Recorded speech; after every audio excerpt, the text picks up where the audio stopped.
So number 1 and number 2 is going to be Boros in his, I guess you would call it his first form or his base form. I don't think there's an official name for it.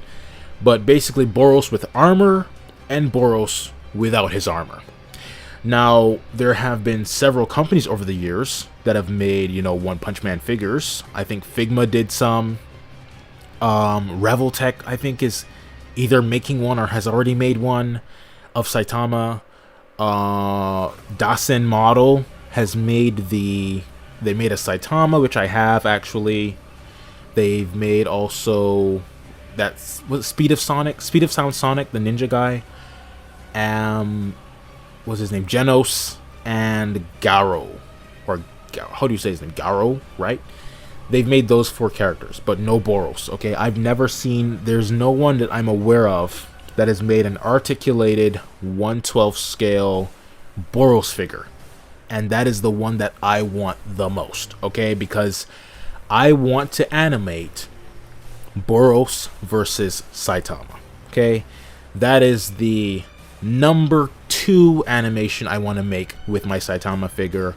Number 1, I'm not going to tell you what that is right now. It will hopefully be a surprise if I do actually get around to doing it.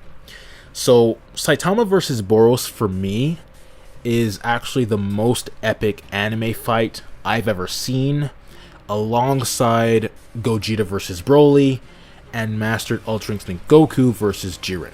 Those are, like, to me, the 3 most epic anime fights. Number 4 would probably be Goku versus Frieza on Namek, because, like, the planet is literally, like, falling apart and all that stuff is pretty epic, right?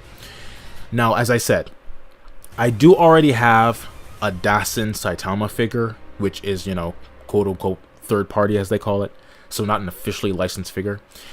So I don't really necessarily need a jazwares Saitama, but if they did make one, I'd probably get it, okay, just to have an official figure and just compare it to the Dasen one or whatever, So yeah, numbers 1 and 2, Boros, and these would have to be, I believe, 2 separate figures. That's why I put it as number 1, number 2, because I don't see how they could make one $20 figure that has his armor, then you could remove the armor and he has the, his body under there or whatever. So 2 separate figures, one with armor, one without, for Boros.